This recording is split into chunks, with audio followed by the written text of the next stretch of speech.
سورہ الفرقان کی آیت نمبر 20 میں آیا ہے وَمَا أَرْسَلْنَا قَبْلَكَ مِنَ الْمُرْسَلِينَ إِلَّا إِنَّهُمْ لَيَأْكُلُونَ الطَّعَامَ وَيَمْشُونَ فِي الْأَسْوَاقِ وَجَعَلْنَا بَعْضَكُمْ لِبَعْضٍ فِتْنَةً أَتَصْبِرُونَ وَكَانَ رَبُّكَ بَصِيرًا۔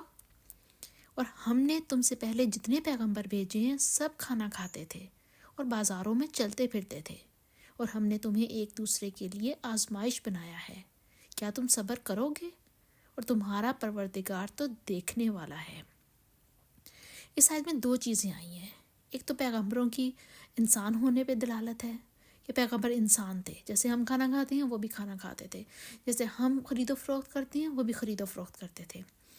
اور دوسرا یہ بتایا گیا ہے کہ ہم سب ایک دوسرے کے لیے آزمائش ہیں، اور آزمائش میں کیا کرنا ہوتا ہے؟ ہم نے صبر کرنا ہوتا ہے۔ اللہ سبحانہ وتعالیٰ نے تمام لوگوں کو ان کے مختلف حالات کی وجہ سے ایک دوسرے کے لیے آزمائش بنایا ہے۔ امیر غریب کے لیے آزمائش ہے، غریب جو ہے وہ صدقہ دینے والوں کے لیے آزمائش ہے، صدقات دینے والے جو ہیں وہ غریبوں کے لیے آزمائش ہیں، والدین جو ہیں وہ بچوں کے لیے آزمائش ہیں، اور بچے والدین کے لیے آزمائش ہیں۔ ہر کوئی ایک دوسرے کے لیے آزمائش ہے۔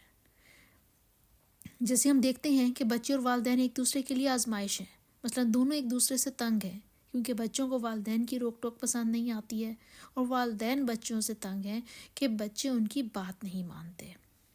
بہن بھائی ایک دوسرے سے روٹھے ہوئے ہیں، کٹے ہوئے ہیں، شوہر بیوی کے درمیان موافقت نہیں ہے، دوست احباب کو ایک دوسرے سے رنجش رہتی ہے، جیلسی ہوتی ہے، کینہ، بغض، حسد، انتقام، یہ ہم دل میں پال رہے ہیں۔ غرض یہ کہ ہر میل ملاپ والے رشتوں میں ناچاکی ہے، معمولی باتوں پر لوگ مائنڈ کر جاتے ہیں، کسی کی رائے نہ مانی جائے تو وہ روٹھ جاتا ہے، کسی کی بات نہ سنی جائے تو وہ روٹھ جاتا ہے، ہر کوئی چاہتا ہے کہ اس کی مانی جائے اور اس کی ایک اہمیت ہو۔ کوئی ہر طرح کے معاملات میں سب لوگ ایک دوسرے کے لیے آزمائش ہے۔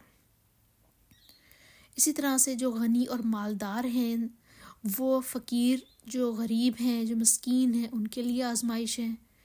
پھر اسی طرح سے انسان کسی نہ کسی درجے پر دوسروں کی طرف سے ملنے والی تکلیفوں کی وجہ سے پریشان رہتا ہے، وہ اس کو آزمائش سمجھ لیتا ہے۔ وہ تکلیفیں چاہے اس کی اپنی ہی خیالات کی وجہ سے ہوں یا واقعی اگلے نے دی ہوئی ہوں، وہ ایک آزمائش کے طور پہ ان تکلیفوں کو لیتا ہے۔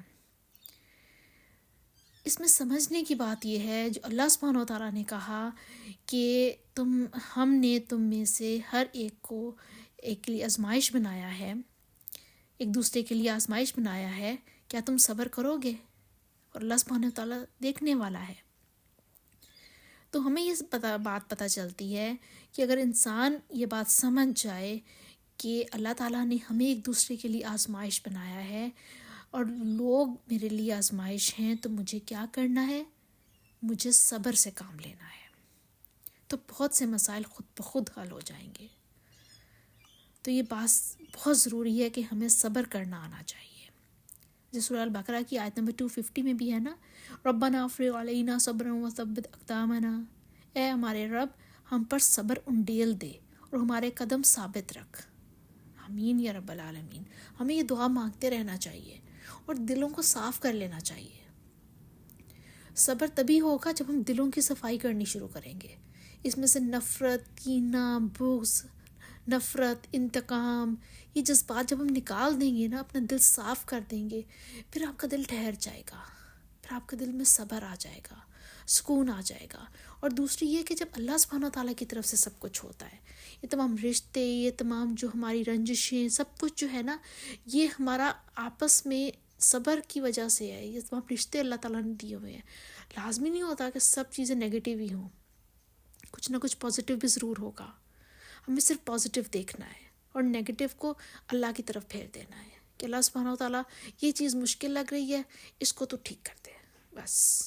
آپ نے پازیٹیو کو دیکھ کے جب ہمیں کہیں نئے راستے پہ جانا ہو تو ہم صاف صاف راستہ ڈھونڈتے ہیں نا، کہ ہم کانٹوں والا، خاردار اور مشکل، پیچیدہ، کچا، ٹوٹا ہوا راستہ، پتھریلا راستہ ڈھونڈیں گے۔ ہم سیدھی سیدھی روڈ لیں گے نا، تو سیدھے سیدھا جو راستہ ہے نا، صراط مستقیم، جو اللہ کی طرف جاتا ہے، ٹھیک ہے، وہ قرآن اور حدیث کا راستہ ہے. وہ راستہ کہتا ہے کہ سب سے پہلے اس راستے پہ چلنے کے لیے ہوتا ہے کہ ہمیں چلانا ہے نا، تو ہمیں اس کے لیے پیٹرول چاہیے، ہمیں فیول چاہیے گاڑی چلانے کے لیے. راستہ مل گیا، اب گاڑی چلانے کے لیے فیول چاہیے. تو اس طرح ہمیں جب صراط مستقیم ہمیں پتہ چل گیا، قرآن کا راستہ ہے، حدیث کا راستہ ہے، پھر چلنے کے لیے ہمیں کیا چاہیے؟ ہمیں اپنے دل کو صاف کرنا چاہیے، وہ ہمارا فیول ہے. ٹھیک ہے، فیول جب ہم ڈال لیں گے، دل کو ہم صاف کر لیں گے. دل صاف کیسے کرنا ہے؟ دل صاف کرنے کے لیے ہمیں صبر سے کام لینا ہے. نفرتوں کو ختم کرنے کے لیے بہت صبر سے کام لینا ہے. انتقام نہیں لینا، ہم نے صبر کرنا ہے. رنجشوں کو ختم کرنے کے لیے ہم نے صبر سے کام لینا ہے. وہ صبر جو ہے وہ ہمارا فیول ہے. جب تک ہم صبر نہیں ڈالیں گے اپنی زندگی کی گاڑی میں تو ہم صراط مستقیم پر نہیں چل سکتے ہیں. تو ہم نے اپنی زندگیوں میں صبر کو لے کر آنا ہے، صبر سے کام لینا ہے، اور صبر کرنے کے لیے ہمیں دلوں کو صاف کرنا ہے. ہم دلوں کو صاف کریں گے، ہم صبر، جب ہماری صبر ڈل جائے گا. اب اگر آپ فیول لیں، گاڑی میں فیول ڈلوانے کے لیے جائیں اور وہاں پہ آپ کی جو فیول ٹینک ہے اس میں کچرا بھر جائے، سارا فیول جگہ ہی نہ ہو، تو کیا آپ کی گاڑی چل پائے گی؟ نہیں چلے گی، کیونکہ فیول کی جگہ پہ تو آپ نے کچرا بھر لیا.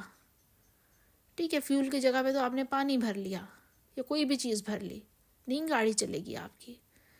تو صبر ہے، آپ نے نفرت، انتقام، بغض، کینہ، سب چیزوں کو نکال کے آپ نے اس میں خلوص نیت ڈال دینی ہے، صبر ڈال دینا ہے. جب یہ سب چیزیں ڈلیں گی تو آپ صراط مستقیم پر چل پڑیں گے. صراط مستقیم کیا ہے؟ قرآن اور حدیث کا راستہ. اللہ تعالیٰ ہم سب کو دین کے راستے میں استقامت عطا فرمائے. اللہ تعالیٰ ہم کو قرآن پڑھنے والا، قرآن سیکھنے والا اور قرآن پر عمل کرنے والا بنا دے. آمین یا رب العالمین. السلام علیکم ورحمۃ اللہ وبرکاتہ.